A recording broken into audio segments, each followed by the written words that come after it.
Mentioned, I was just going to give you a bit of an overview of how I was seeing the M&A sector across senior living and aged care. And I thought I'd just talk a little bit about what's happened in the sector or what's not happened at certain stages. So this is a page with a lot of logos on it. Don't worry too much about the individual logos themselves, but what it does is show larger corporate transactions where these are target companies that have either been acquired or had some form of investment put into them. They're stratified into 3 rows: retirement villages on the top, aged care, and then home care. And just some of the observations. If you look at that top row, the retirement village sector has had pretty good volumes across that period. And you'd kind of expect that from a property segment. It's undulated. There's obviously some impact of COVID and higher interest rates, but generally there's been good volume across that period. I should also say that across to the right, there are some speculated reported deals as per the weekly source, Chris, with a little blue circle on it that haven't been completed, but speculated to be in the market. But I thought I'd put them in there for reference. If you actually then look down to the white space in the aged care and home care sector, there's a couple of deals there, the Ality and Japara deals from Bolton Clark and Calvary, and then in home care, that Oxley Let's Get Care and Hills transaction, which were effectively my home care roll-up. So those deals were all kind of strategic, intra-sector deals.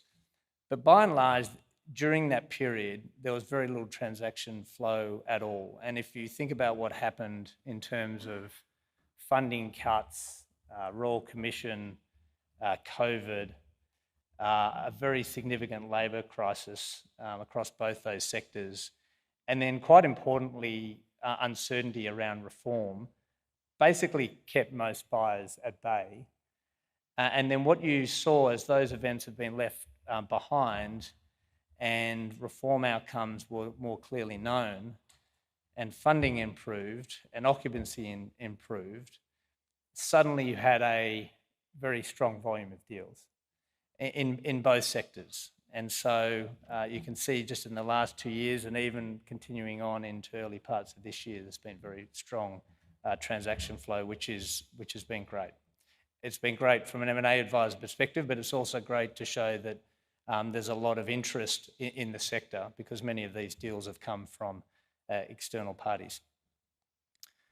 So on this next page, this goes to actually who's been investing and who's been buying these businesses.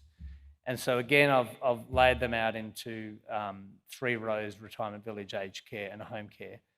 On the left bucket, I've called that strategic buyers. That's effectively the people in this room, operators, for-profit and not-for-profit operators. The columns on the right are financial buyers, and the first column is private equity, and you're probably familiar with that group of investor, and they're funds that are looking for returns of over 20%, higher risk, and shorter term investment periods, 3 to 5 years.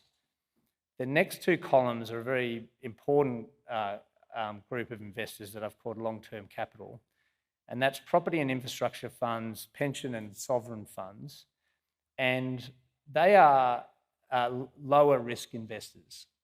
And they look for sectors that have defensive qualities, that have transparent cash flows and earnings, and hopefully high barriers to entry. You will see that class of investor has almost entirely been focused on retirement villages as a property segment.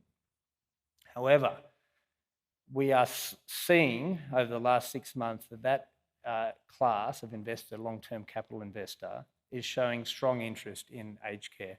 It should be said that those investors were interested in the sector prior to the funding cuts and Royal Commission. And in reality, they're reverting back. They're picking up their pens again. And I'm hoping to see that they play more of a part in the sector in the coming years. And really it's been that reform and certainty around reform and better operating and financial conditions that attracted them back. The other thing I would say is the interesting part of this page is that not-for-profit column. I suspect if I did this page 10 years ago, that would be largely empty.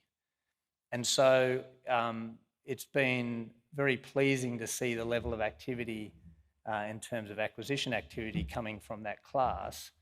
Again, 10 years ago, if I was selling a business, I probably wouldn't have even gone out to the not-for-profits, but they've been far more active recently, and many have capital and capability internally to do transactions. Now, just in terms of showing you in an illustrative form how much sentiment has returned, I've got a chart here of Regis' share price that no doubt Linda will be happy with. But so what this shows is Regis' share price over the last 2 years. And if you look at the chart, effectively it doubled in the first 12 months from March 23 to March 24, and then it doubled again. So it's a pretty extraordinary outcome. And if I'll say indicatively, half of that performance would have been largely Regis related. I mean, the performance has been very good. Occupancy has increased from 91 to 96%, earnings has doubled. But the other half really goes to the earnings multiple, and a lot of that goes to the sentiment around the sector.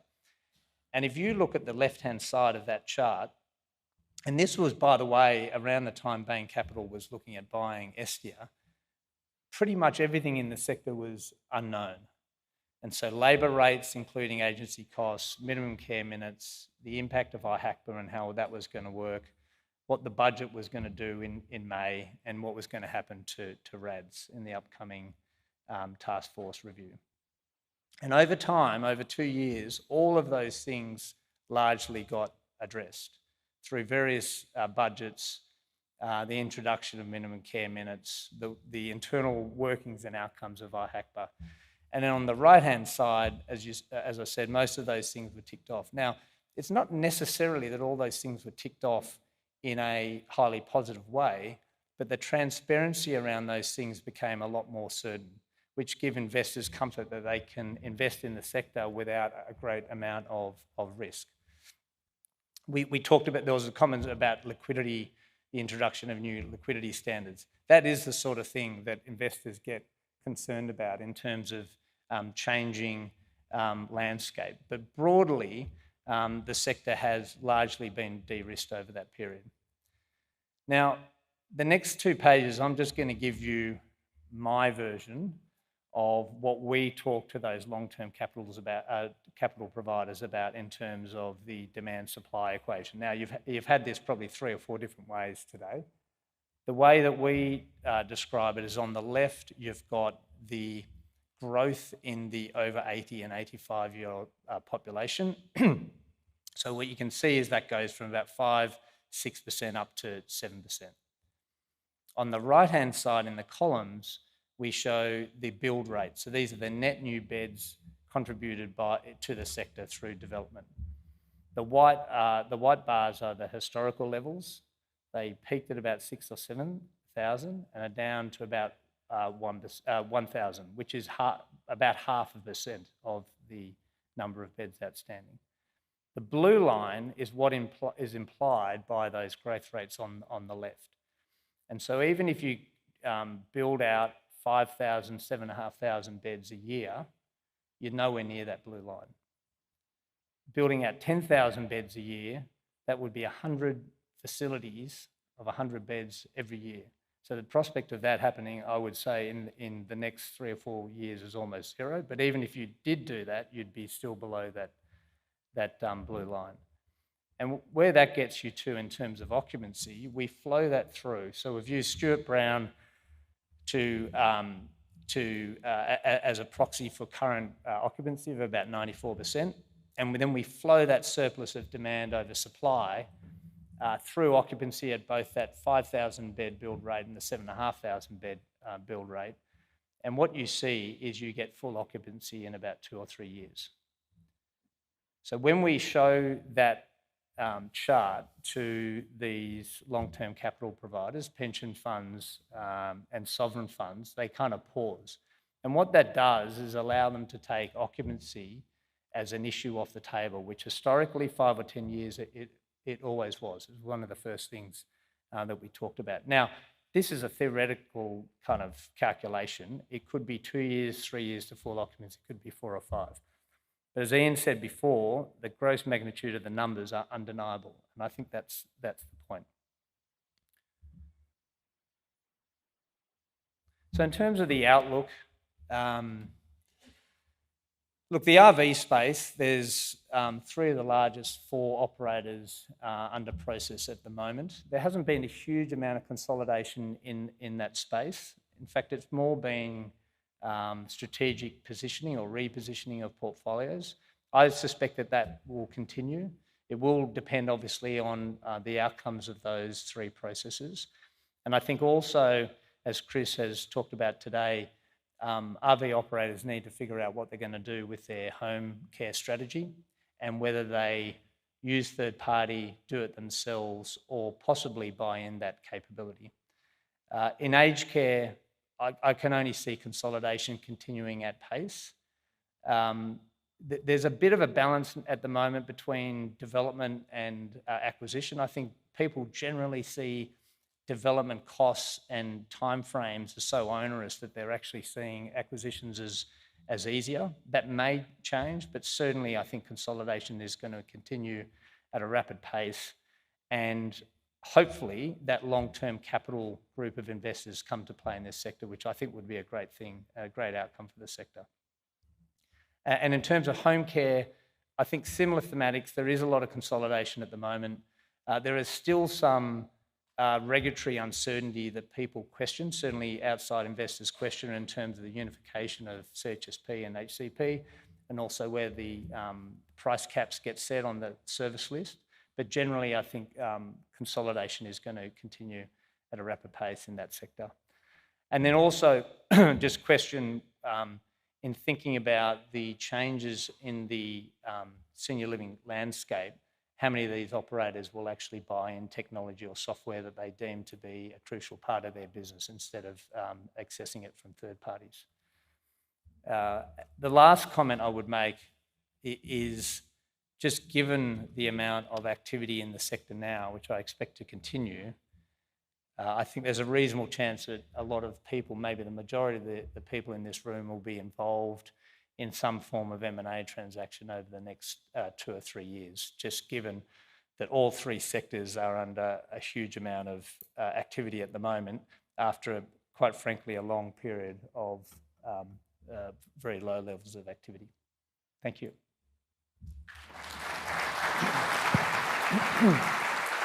That was excellent, Hugo, and you said you didn't know what you'd be talking about, so we've actually used up most of our allocated time. So that last point that you made was just a quiet thing that you dropped, but it's actually a clanger, that most of the people in this room, you believe in the next 2 to 3 years will be subject to an M&A activity. So you actually see coming forward significant activity in the sector. Yeah, absolutely, and I think it will be across those 3 sectors, but I think it's also in the for-profit and not-for-profit sector. It feels like the not-for-profit sector is just as active. So, and by the way, the other point I would make is they're the core sectors. Investors are also really interested to see how they can get access to that sector with peripheral services and products, because many love the thematics of the sector, but don't quite have the capacity to invest in a care sector. And so they like to invest in adjacencies, which may be software providers or other equipment providers. And the other thing that struck me is that you were saying the private equity are expecting a return of 20% minimum. That's their IRR hurdle, 20% annual hurdle, which really means if they invest for 3 to 5 years, they're for every dollar they invest, they get $3 back. That's the general rule of thumb. And you had up there Pacific Equity Partners and so on. So they've bought into Opal recently. So that according to the weekly source, Chris, that's correct. And look, they're a good point actually, because I had them under private equity. That fund that invested is called the Secure Asset Fund, and it's actually more like a core plus infrastructure fund. So I would say they're actually the first proper infrastructure fund investor to invest in the sector in this recent period. And that would give you great encouragement. Sure. And I think it's great for the sector as well, because most of the infrastructure funds have very deep pockets and want to invest and want to grow. So I think it'd be great for the sector if they could, attract that class of investor. And when we met for coffee, you were saying that because you were involved in the Bain Estia transaction, the depth of because I was asking you, how do people in New York recognise that there was this great opportunity? And you said the depth of research they had done before they had even picked up the phone to give you a call was extraordinary. Frightening. I mean, when we announced that deal, people rang me up and said, how did they get their head around it? Are we missing something? And I said, no. They have boiled the ocean on every aspect of the sector. And I mean, bearing in mind this group also bought an airline out of administration. And so instead of detailed modelling in terms of actually financial statements, they actually get strong commitment that in 2, 3, 4 years' time, the sector is going to be in a lot better position than it was at the time. And it's a bold move, but it certainly so far has paid off. Extremely well. Okay, can we show our appreciation for Hugo sharing with us? Thank you.